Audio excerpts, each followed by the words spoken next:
Saya Pendeta HKBP Paruluhan, Resort Parulian, di pagi hari ini menyapa Bapak Ibu serta saudara-saudara sekalian. Salam sejahtera bagi kita semua. Sebelum kita mendengar dan merenungkan firman Tuhan di pagi hari ini, marilah kita berdoa. Berfirmanlah, ya Tuhan, hati dan pikiran telah kami buka dan siapkan untuk disapa firman Tuhan. Amin. Firman Tuhan yang menjadi sumber kekuatan dan sukacita bagi kita di dalam melaksanakan aktivitas kita satu hari ini, Jumat 24 Desember 2021, tertulis dalam kitab Mazmur pasal 147 ayat 1, demikian bunyinya. Haleluya, sungguh bermazmur bagi Allah kita itu baik, bahkan indah, dan layaklah memuji-muji itu. Bernyanyilah bagi Tuhan. Saudara-saudara yang terkasih dalam Kristus Yesus, dalam sebuah tulisan renungan di warung sate Kamu ORG dituliskan, seorang bernama Nancy Gustafson, yaitu seorang penyanyi opera yang telah pensiun, merasa sangat sedih ketika dia menjenguk ibunya yang menderita demensia. Sang ibu tidak mengenali Nancy dan hampir tidak pernah berbicara. Setelah berkunjung beberapa kali, tiba-tiba Nancy mendapat ide. Ia mulai bernyanyi untuk ibunya.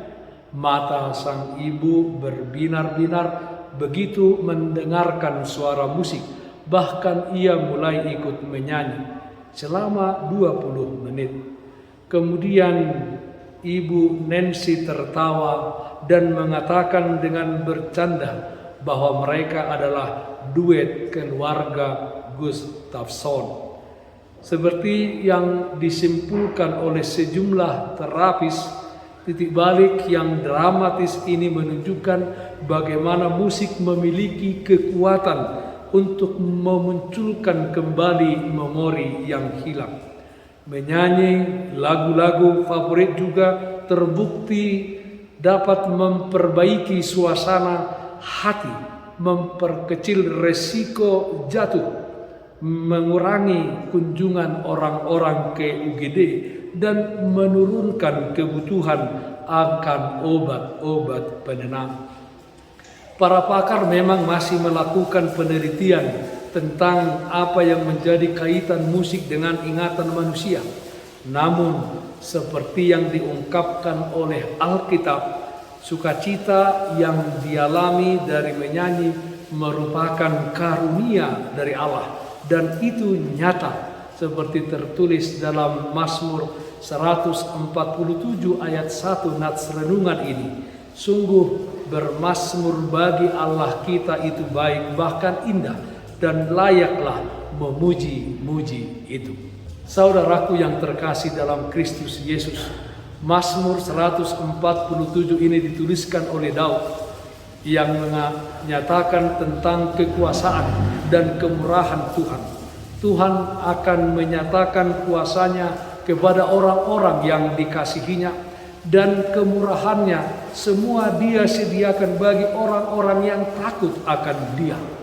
Dalam Mazmur 147 ini ada beberapa hal yang menjadi dasar dari pemazmur untuk bernyanyi dan memuji-muji Allah. Yang pertama dikatakan bahwa Tuhanlah yang membangun kembali Yerusalem serta mengumpulkan umatnya yang telah tercerai-berai oleh karena pembuangan. Segala sakit hati umat yang tertindas oleh musuh telah dihapus. Sebaliknya, para musuh sudah dikalahkan. Artinya, saudara-saudara, Tuhan yang memulihkan, yang menjadikan kehidupan ini menjadi hidup yang penuh sukacita.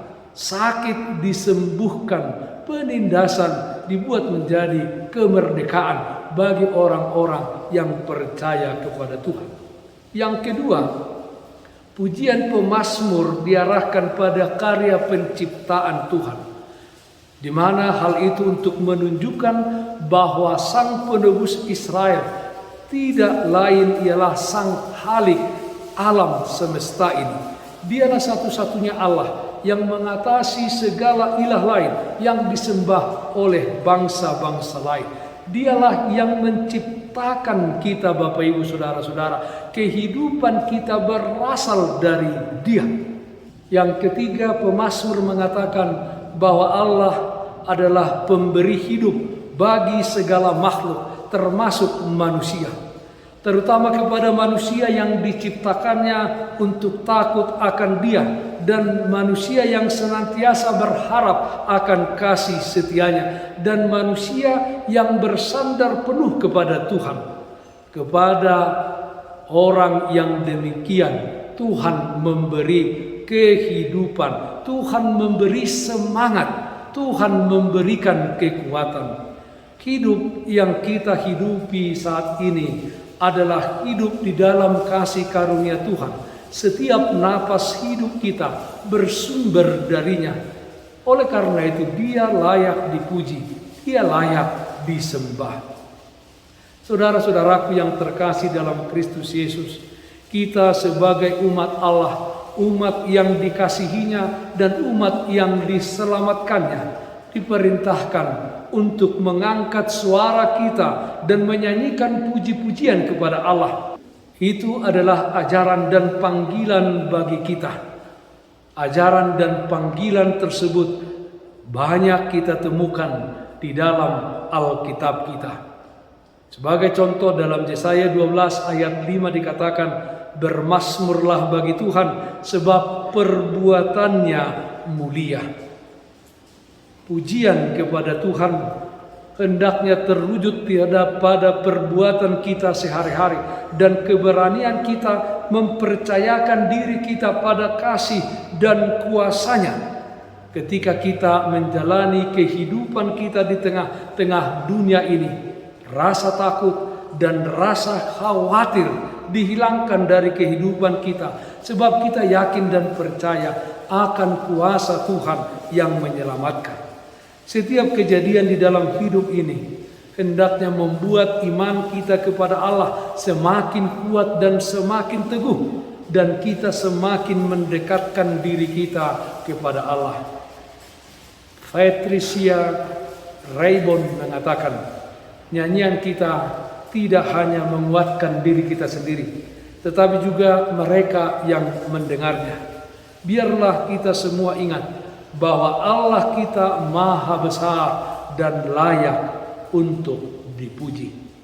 1 Korintus 14 ayat 15 mengatakan, jadi apakah yang harus kubuat? Aku akan berdoa dengan rohku, tetapi aku akan berdoa juga dengan akal budiku. Aku akan menyanyi dan memuji dengan rohku, tetapi aku akan menyanyi dan memuji dengan akal budiku. Saudaraku yang terkasih dalam Kristus Yesus, nanti malam kita akan melaksanakan ibadah Natal. Ibadah dalam memperingati hari kelahiran Tuhan Yesus Kristus, Sang Juru Selamat kita. Natal menunjukkan kasih setia Tuhan atas kehidupan kita. Dia menjadi manusia dengan mengutus anaknya yang tunggal untuk hidup dan turut serta di dalam sejarah kehidupan kita, Bapak Ibu Saudara-saudara, kehidupan umat manusia yang dikasihinya. Sudah selayaknya lah kita bermazmur bagi namanya yang telah melawat kita yang hidup di dalam kesusahan dan penderitaan ini, dan memuji-muji Dia di dalam kehidupan kita, di dalam perkataan dan perbuatan kita. Natal, Tuhan hadir untuk kita. Natal adalah panggilan bagi kita untuk hidup saling mengasihi. Bernyanyilah bagi Tuhan. Amin. Mari kita nyanyikan buku Ende nomor 753 ayat 1, di pardalanan Yesus di Joloku. Di pardalanan Yesus di Joloku, holong ni tangami manogua nang bingoluku hodo sombaoku tuksonang mardalan rapon ho ubotodo takas panubuonmu diiring-iring hodolah kaki sahat rodi ujung ni pardalaku togu maaf jonok tu labung ni. Marilah kita berdoa. Yalah Bapa dalam surga, terpujilah namamu atas berkat dan karunia Tuhan yang menyertai kami dari hari yang lampau hingga pada saat ini. Ya Tuhan, Engkaulah keselamatan bagi kami, Engkaulah gunung batu bagi kami. Ya Tuhan, terpujilah Engkau sehingga kami dapat menjalani kehidupan ini di dalam sukacita, karena kami yakin dan percaya bahwa Engkau yang telah mengutus anakmu yang tunggal ke tengah-tengah dunia ini untuk hidup di dalam penderitaan dan kesusahan kami, di dalam sejarah kehidupan kami. Engkau juga yang akan memelihara kami hingga pada akhir zaman. Ya Bapa dalam surga, kami berdoa untuk yang sakit Tuhan berikan kesembuhan, yang berduka Tuhan berikan penghiburan. Terima kasih Bapa dalam surga, karena Engkau telah melawat kami di tengah-tengah dunia ini. Dalam satu hari ini kami serahkan kehidupan kami, aktivitas kami hanya ke dalam tangan pengasihan-Mu saja. Dalam nama Anak Tuhan Yesus Kristus kami berdoa. Amin. Kasih karunia Tuhan kita Yesus Kristus dan kasih setia dari Allah Bapa serta persekutuan Roh Kudus, itulah yang menyertai-Mu hari ini kekal sampai selama-lamanya. Amin. Bapak Ibu saudara-saudara yang terkasih, taatlah akan protokol kesehatan. Memakai masker, mencuci tangan dengan air yang mengalir, memakai sabun, menjaga jarak, menghindari kerumunan, dan yang terutama jangan lupa berdoa kepada Tuhan. Salam sehat, tetap semangat. Tuhan Yesus memberkati kita semuanya. Shalom.